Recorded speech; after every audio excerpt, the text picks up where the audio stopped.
शुरू होती है 1970 से। हमारी कहानी का हीरो अमेरिका में रहता था। वो शिद्दत से एक्टर बनना चाहता था, लेकिन चीज़ें उस तरह से नहीं चल रही थी जिस तरह से वो चाहता था। वो बिल्कुल कंगाल था, अपने बिल्स पे नहीं कर सकता था। अपनी बीवी के साथ उसके झगड़े होते रहते थे क्योंकि वो चाहती थी कि यह आदमी कोई नौकरी करे, लेकिन हमारा हीरो एक नॉर्मल जॉब नहीं करना चाहता था क्योंकि वो जानता था कि अगर उसे एक बार रेगुलर सैलरी मिलना शुरू हो गई तो वो अपना एक्टर बनने का सपना भूल जाएगा और वो एक आम इंसान की तरह जीने लग जाएगा। उसे यह बिल्कुल पसंद नहीं था। उसका मानना था कि वो भले ही सड़क पर रह लेगा, लेकिन बाकी लोगों की तरह सैलरी का गुलाम नहीं बनेगा।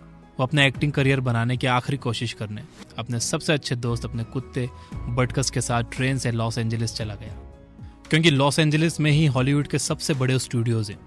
इसलिए वो वहाँ अलग अलग स्टूडियोज में पैदल जाकर एक दिन में कई रोल्स के ऑडिशन दे सकता था, क्योंकि वो इतने सारे स्टूडियोज में जाने के लिए बार बार टैक्सी अफोर्ड नहीं कर सकता था। लेकिन वो डेली कई स्टूडियो से रिजेक्ट होता था। कोई उसे एक्टर बनाने के लिए तैयार नहीं था। उसके लिए ये काम ज़्यादा मुश्किल इसलिए भी हो गया था क्योंकि उसके चिन का लेफ्ट साइड पैरालाइज था। इस वजह से जब वो बोलता था तो उसके डायलॉग्स क्लियरली समझ नहीं आते थे। उसके पास जो भी थोड़ा बहुत पैसा था वो ख़त्म होते जा रहा था। वो रोज़ दोपहर में एक लाइब्रेरी में जाता था क्योंकि लाइब्रेरी थोड़ी गर्म होती थी और चारों तरफ किताबें ही किताबें होती थी। तो एक दिन किताबें पढ़ते हुए से एक आइडिया आया कि वो मूवीज़ की स्टोरीज़ लिखेगा। वो स्टोरीज़ लिखने में बहुत खो जाता था। वो एक के बाद एक स्टोरी लिखता ही जाता था और उन स्टोरीज़ को स्टूडियोज़ को ऑफर करता था, लेकिन फिर से वो हमेशा रिजेक्ट हो जाता था। वो 1000 बार से ज़्यादा रिजेक्ट हुआ था। अब उसके पास अपने कुत्ते को खिलाने के लिए भी पैसे नहीं थे। तो एक बार वो शराब की दुकान पर गया और उसने वहाँ पर एक अनजान आदमी को $25 में अपना कुत्ता, अपना दोस्त बटकस बेच दिया। ये उसकी ज़िंदगी का सबसे बुरा समय था। उसे भी यकीन नहीं हो रहा था कि ये उसने क्या कर दिया। उसे बहुत दुख हो रहा था। तो इस दुख को कम करने के लिए उसने शराब पीने का सोचा। तो उसके पास जो आखिरी पैसा बचा था वो लेकर एक बार में चला गया। शराब पीते हुए उसने टीवी पर देखा कि एक बॉक्सिंग मैच चल रहा था। यह मैच था मोहम्मद अली वर्सेस चक वेपनर। चक वेपनर को बॉक्सिंग कम्युनिटी और उनकी फैमिली अनाड़ी बॉक्सर मानते थे। लोगों को लग रहा था कि ये तो महान बॉक्सर मोहम्मद अली के लिए आसान शिकार होंगे। अली वेपनर को मारते, लेकिन वो वापस खड़े हो जाते। एक बार तो उन्होंने अली को गिरा भी दिया। अली उन्हें नॉकआउट नहीं कर सके। वो पूरे 15 राउंड्स तक अली से लड़े, लेकिन पॉइंट्स के बेसिस पर वो हार गए। लेकिन इतिहास के सबसे महान बॉक्सर के सामने उन्होंने हार नहीं मानी। इन 15 राउंड से साबित हो गया कि चक वेपनर एक अनाड़ी बॉक्सर नहीं थे, बल्कि वो तो एक खतरनाक बॉक्सर थे।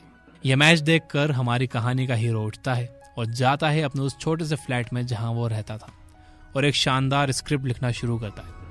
यह कहानी होती है एक वर्किंग क्लास वाइट लड़के की जो सभी मुश्किलों के खिलाफ जाकर बॉक्सिंग का वर्ल्ड हैवीवेट टाइटल जीतता है। तो हमारा हीरो यह कहानी सारे स्टूडियोज को भेजता है, लेकिन कोई इस स्टोरी पर फिल्म बनाने के लिए तैयार नहीं होता। एक दिन जब वो एक्टर के रोल के लिए ऑडिशन दे रहा था, तो वहां से रिजेक्ट होने के बाद जब वो स्टूडियो से बाहर निकल रहा था, तो तभी उसे याद आया कि उसके बैग में वही स्क्रिप्ट अभी मौजूद है। उसने दूर से ही प्रोड्यूसर की तरफ चिल्लाकर कहा कि उसके पास एक अमेजिंग स्टोरी है जो उन्हें जरूर पढ़नी चाहिए। बेदिली से प्रोड्यूसर ने वो स्क्रिप्ट ले ली और प्रॉमिस भी किया कि वो उसे जरूर पढ़ेगा। तो 2 दिन बाद उसे स्टूडियो से कॉल आता है कि वो उस स्टोरी पर फिल्म बनाना चाहते हैं और उसे वो इस स्क्रिप्ट के $3,65,000 देना चाहते हैं। लेकिन हमारे हीरो ने यह ऑफर रिजेक्ट कर दिया क्योंकि प्रोड्यूसर्स उसे फिल्म में लीड रोल नहीं दे रहे थे। तो कई घंटों के भावताओं के बाद प्रोड्यूसर्स उसे लीड रोल देने के लिए तैयार हो गए। उनकी डील ये हुई कि वो एक्टिंग के पैसे नहीं लेगा, बस स्क्रिप्ट के ही पैसे लेगा और फिल्म भी वही बनाएगा। उसके लिए स्टूडियो ने उसे एक छोटा सा बजट दे दिया। तो एक फेमस एक्टर बनने के चांस के लिए उसने एक्टिंग की फीस नहीं ली। एक बड़ा रिस्क उसने लिया था, लेकिन उसे पता था कि अगर वह इस फिल्म में हीरो नहीं बना और ये फिल्म चल गई तो उसे जिंदगी भर अफसोस रहेगा। तो स्टूडियो से डील करने के बाद वो सबसे पहले जाता है वही शराब की दुकान पर जहां पर उसने एक अनजान आदमी को अपना कुत्ता बेच दिया था। वो वहां 2 दिन तक उस आदमी का इंतजार करता है। 2 दिन बाद वो अनजान आदमी उस कुत्ते के साथ वहां से गुजरता है। वो उसे कहता है कि अब मेरे पास पैसा है, मुझे अपना कुत्ता वापस चाहिए। लेकिन वो आदमी कुत्ता वापस बेचने के लिए तैयार नहीं होता है। तो वो उसे $2,000 का ऑफर देता है, प्लस वो जो फिल्म बना रहा था उसमें एक छोटा सा रोल भी। वो उस अनजान आदमी को उस फिल्म की फाइनल फाइट में रेफरी का रोल देता है। इस पर वो आदमी मान जाता है और कुत्ते को वापस कर देता है। अब वो फिल्म बनाना शुरू करता है। पैसा बचाने के लिए वो अपने दोस्तों और फैमिली मेंबर से उस फिल्म में कुछ रोल्स करवाता है। हैंड हेल्ड कैमरा से उस फिल्म की पूरी शूटिंग होती है और उस फिल्म में ज़्यादातर शॉट्स सिंगल टेक होते हैं और जैसे तैसे फिल्म बनकर तैयार हो जाती है। फिल्म रिलीज होने से पहले हॉलीवुड में डायरेक्टर्स गिल्ड के लिए एक थिएटर में उसकी स्क्रीनिंग होती है। वो वहाँ पर अपनी माँ के साथ बैठा था।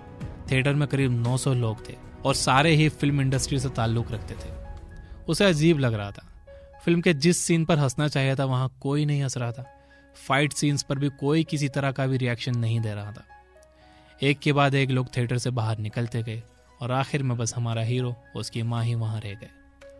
उसकी माँ ने उससे कहा कि वो अब भी वापस आ सकता है, एक अच्छी सी जॉब ढूंढ ले और वही करे।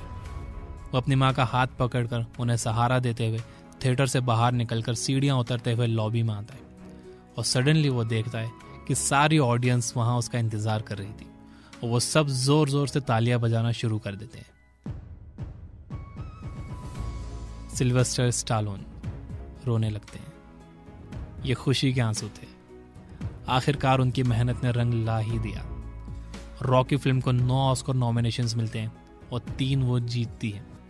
जो फिल्म हैंड हेल्ड कैमरा से एक छोटे से बजट में बनी थी वो करीब $20 करोड़ का बिजनेस करती है और इस तरह से सिल्वेस्टर स्टालोन की स्टोरी फेमस हुई। इस तरह से उनका करियर शुरू हुआ। So ladies and gentleman, boys and girls, अगर आप जिंदगी में मुश्किलों का सामना करते हुए हार मानने की सोच रहे हो तो हार मत मानना, क्योंकि आप तब तक नहीं हारते हो जब तक आप भाग ना जाओ। वीडियो पसंद आई है तो लाइक किए बगैर मत जाना। Finally, you guys are amazing. Keep reading, keep learning, keep